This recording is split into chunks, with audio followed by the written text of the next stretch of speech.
Welcome, everyone. We're diving deep into ancient Greece today, but not the Greece you probably learned about in school. Right. We're going way beyond the temples and the philosophers to uncover something much more hidden. Yeah, think hidden rituals and mind-altering substances. That's right, we're talking about the world of ancient Greek drug use. A world that was surprisingly integrated into their politics, their religion, and even their philosophy. Now, our guide for this deep dive is the work of Dr. D.C.A. Hillman. A pretty controversial classics scholar. Yeah, he's definitely ruffled some feathers in academia. But his research is just, well, too fascinating to ignore. I agree, and he's really dug into those ancient Greek texts. Uncovering some pretty shocking stuff. So, what's the big takeaway here? What's Hillman's main argument? Well, he believes that drug use in ancient Greece, it wasn't just some fringe thing. Not just a few philosophers having a good time, right? Exactly. It was a central part of their culture. Whoa, so we're talking about something much bigger than just a few individuals experimenting with plants. Much bigger. He argues that it was deeply ingrained in their society. Okay, now I have to ask, why haven't we heard about this before?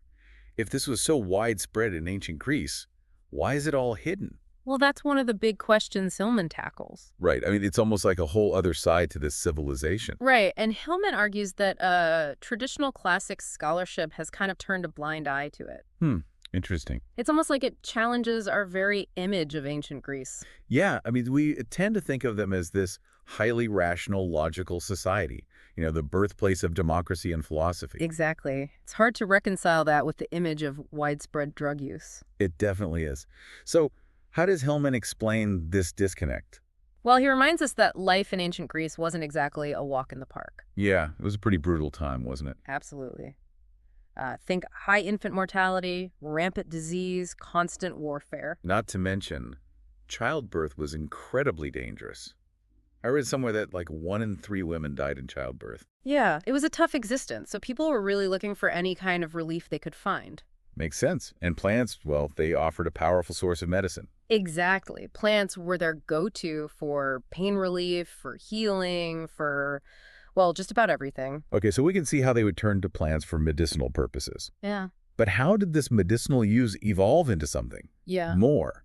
How did they go from using plants for healing to using them to alter their consciousness? Well, as they were experimenting with different plants and their properties, they inevitably stumbled upon some that had, let's say, unexpected effects. The mind-altering effect. Exactly. And according to Hillman, this opened up a whole new world for them. Yeah, a world beyond just the physical healing. Right. It was like they discovered this whole other realm of possibilities, of spiritual exploration, of accessing altered states of consciousness. Okay, I have to admit, this is already blowing my mind. So what kinds of substances were we talking about here? Well, Hillman has uncovered evidence of a whole pharmacopoeia of mind-altering substances they were using. Like what? Give us some examples. Well, he talks about this potent ritual drink they called, get this, the Black Death. The Black Death. That sounds pretty intense. It does, doesn't it? And it was used by the elites. So not just something anyone could get their hands on. Right, very exclusive. And get this, the antidote for this Black Death was something called the theek. The theek, huh? What was that like? Well, imagine this, a complex recipe involving 7 different snake venoms. 7 snake venoms? Yeah, 7. It just shows you the level of sophistication they had with these substances. Wow, that's incredible. But it wasn't just snake venom they were using, right? Oh, no, they had a whole arsenal of plants with mind-altering properties, like hyoscyamus, for example. Hyoscyamus. Never heard of it. It contains things like scopolamine and atropine. And those are? They're known for inducing hallucinations and, well, basically sending you on a wild ride. Sounds like it. And Hillman actually found evidence of this being used.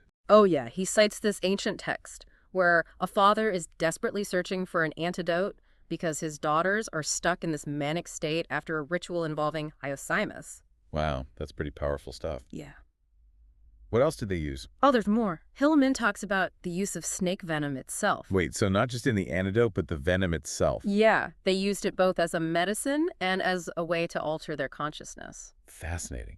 Any idea how they administered that? He mentions the work of some ancient physicians who were specialists in using venoms for various purposes. Specialists in venom, that's pretty wild. Anything else? Oh, and then there's this mysterious substance called the purple. The purple, that sounds intriguing. Right. He thinks it might have involved DMT, and it was derived from snails and used in religious rituals. Wow, DMT from snails. That's just, I don't even know what to say to that. And get this, he even describes young girls with purple-stained lips and fingers. Purple stain, what from the snails? It suggests they were involved in the production of this purple substance. Okay, that's a visual I'm not going to forget anytime soon. It really paints a vivid picture of this hidden world of ancient Greek drug use. It really does. It's just amazing to think that this whole dimension of their life has been largely overlooked. It really is. And it makes you wonder how this knowledge of drugs and their effects might have influenced the development of their culture and ideas. Yeah, like how did this impact their politics, their philosophy, their art? We've got to dig deeper. Exactly. And Hillman doesn't shy away from those questions. In fact, he focuses on one really intriguing example, the story of Solon, the Athenian reformer. Oh, Solon. Yeah, I remember learning about him in history class. He was a big deal, right? Yeah, he's considered one of the founding fathers of Athenian democracy. So what's the connection to drug use? Well, according to Hillman, Solon was deeply influenced by one of his advisors, a man who was, well, constantly using a drug he carried around in an animal hoof. Hold on, wait a minute. One of the key figures in the development of Athenian democracy was being advised by someone who was high. That's exactly what Hillman's research suggests, and it really makes you wonder. Did this drug use somehow shape Athenian democracy? That's the million-dollar question, isn't it? This is crazy. We think of democracy as this product of pure reason and logic. But what if it was also influenced by altered states of consciousness? It definitely challenges our assumptions, doesn't it? This is already so much to take in. We've got snake venoms, mysterious purple substances, drug-using political advisors. And we're just getting started. I'm already starting to see ancient Greece in a whole new light, and I can't wait to dive even deeper. It's amazing to think they might have actually used drugs to, help shape their political systems. I know, right? Like, what if those altered states allowed them to think in ways they couldn't have otherwise?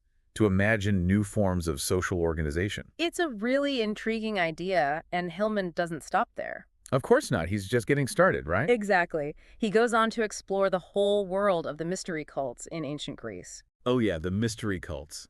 I've always been fascinated by those. But to be honest, I don't really know that much about them. What were they all about? Were they like secret societies with some hidden agenda?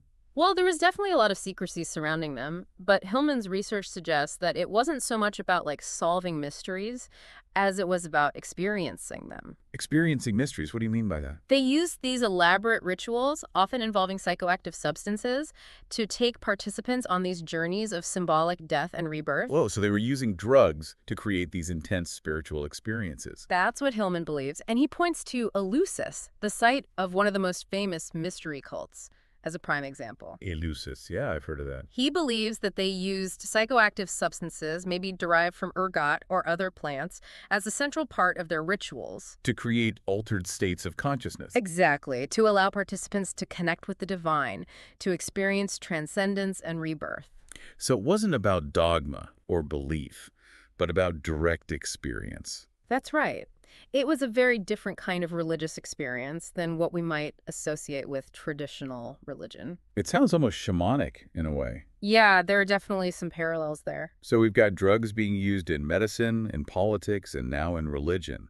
It seems like they were really woven into every aspect of ancient Greek life. That's the big picture that Hillman is painting. It was a culture where these substances weren't just accepted. They were seen as pathways to knowledge, to healing, to spiritual enlightenment. To a different way of seeing the world. Exactly. And this all raises a pretty huge question. Yeah, if this was so widespread in ancient Greece, how did it impact the development of Western civilization as a whole? That's where things get really interesting and really controversial. Oh boy, here we go. Because Hillman argues that the influence of these ancient practices extends way beyond Greece. He believes it reaches into the very heart of Christianity. Wait, what? Christianity, how does he even make that connection? He bases his argument on his translations of the original Greek texts of the Bible. Okay, hold on a second. I thought the Bible was originally written in Hebrew. Well, that's what we've been traditionally taught. But Hillman argues that the earliest versions of the biblical texts were actually written in Greek. And what does that have to do with ancient Greek drug use? He claims that when you understand these Greek texts, in their proper context, they reveal a very different picture of early Christianity than what we've been led to believe. Okay, I'm intrigued, but I'm also a little skeptical. Give me an example. What's he suggesting? Well, for one thing, he claims that the word Christ itself is a pharmaceutical term. Christ. Like Jesus Christ. A pharmaceutical term. That's what he says. He explains that in ancient Greek, Christ was used to describe the act of applying a substance, often a drug, to the eyes. So it was like a medical procedure. Exactly. And he gives a bunch of examples from ancient medical texts where Christ is used in that context. Okay, but how does a term for a medical procedure become the name for, well, the central figure in Christianity? Well, Hillman points to the story of Jesus healing the blind man. The one where he spits on the ground and makes mud and puts it on the guy's eyes? Yep, that's the one. Hillman says that this act of applying a substance to the eyes, it was a common medical practice back then. Okay, I can see that. But what's the connection to Christ? Well, Hillman argues that the term Christ would have been used to describe that very act of putting a substance on the eyes. So you're saying that a medical term somehow got attached to Jesus? That's what he's suggesting. He thinks that this act of healing, with its connection to the word Christ, it might have contributed to the development of Jesus' title and the evolution of the Christian faith. Wow, that's a pretty bold claim. So he's saying that a medical practice, a pharmaceutical act, played a role in the development of Christianity. That's exactly his argument, and he doesn't stop there. Oh no, I figured there was more. He goes on to draw all these parallels between mystery cults and the development of early Christian rituals. Really? Like what? Well, he suggests that the Christian practice of communion, the whole thing with the bread and wine representing the body and blood of Christ. Yeah, communion, that's like the central ritual in Christianity. Right. Well, Hillman thinks it might have evolved from earlier rituals in the mystery cults where participants would ingest substances that were believed to, contain the essence of a deity or provide spiritual enlightenment. So he's saying that communion might have its roots in these ancient pagan practices. That's exactly what he's saying. Okay, this is getting more and more radical. He also sees connections between the way the early Christian church was organized and the practices of the mystery cults. Interesting. Like what? Like the secrecy surrounding some of their rituals, the use of symbols and imagery, the whole hierarchical structure of the church. Wow, so he's really drawing some deep connections here. It's fascinating to think that something as seemingly modern as Christianity could have such deep roots in these ancient practices that we've basically forgotten about. It is, isn't it? It really challenges the way we think about the history of Western civilization. This is definitely a lot to process. We've gone from drug-using political advisors to the possible origins of Christian rituals in ancient mystery cults. Hillman's definitely not afraid to push the boundaries. Yeah, I'm starting to see why he's such a controversial figure. But, isn't that what good scholarship is all about? Challenging our assumptions and forcing us to see the world in new ways. I think so. Even if you don't agree with everything Hillman says, you have to admit his work is incredibly thought-provoking. It definitely is. So what kind of reaction has he gotten from the world of classics? Have his ideas been embraced? Well, that's where things get a little complicated because, as we've been discussing, Hillman's a very controversial figure, and his work, while groundbreaking, has been met with a lot of resistance from some within the academic establishment. So not everyone's a fan, to say the least. So it sounds like he's not exactly the most popular guy in the classics department. Well, academia can be pretty resistant to change, especially when it comes to challenging long-held beliefs. Yeah, I guess that makes sense. But why is there so much pushback against his work? Is it just because his findings are so radical, or is there more to it? I think it's a bit of both. Hillman doesn't shy away from criticizing what he sees as the conservatism and close-mindedness of traditional classics scholarship. So he's not afraid to ruffle some feathers? Not at all. He's a real provocateur. He's constantly challenging the status quo, and that doesn't always make you a lot of friends in the academic world. Especially in a field like classics, which can be pretty traditional. Exactly. When you've spent your whole career studying something in a certain way, it can be hard to accept that you might have been wrong. Or that there might be a whole other way of looking at things that you never even considered. Right. And Hillman's work is basically turning a lot of those assumptions upside down. It's like he's holding up a mirror to the field and saying, hey, maybe it's time to take a fresh look at things. And not everyone's ready for that kind of self-reflection. But even if some academics are resisting his ideas, Is his work having any impact outside of those circles? Oh, absolutely. His book, The Chemical Muse, has gained quite a following among people who are interested in exploring alternative perspectives on history and, those who are fascinated by the role of consciousness in shaping culture. So he's reaching an audience beyond the ivory tower. Definitely. And his lectures and interviews, a lot of them are available online. They're reaching an even wider audience. He's finding a way to connect with people who are hungry for new ideas, who aren't afraid to question what they've been told. That's really cool. It's like he's creating his own space for these conversations to happen. Exactly. He's building a community around these ideas, and that's really powerful. So even though he might not be winning any popularity contests in the academic world, his work is making a real impact. I think so. He's planting seeds, and those seeds are taking root. That's a great way to put it. Okay, we've covered a lot of ground in this deep dive. We've explored the hidden world of drug use in ancient Greece, its potential influence on their culture and even on the development of Christianity, and the controversy that Hillman's work has sparked. But I'm still left with this question. What does it all mean for us today? That's a really important question.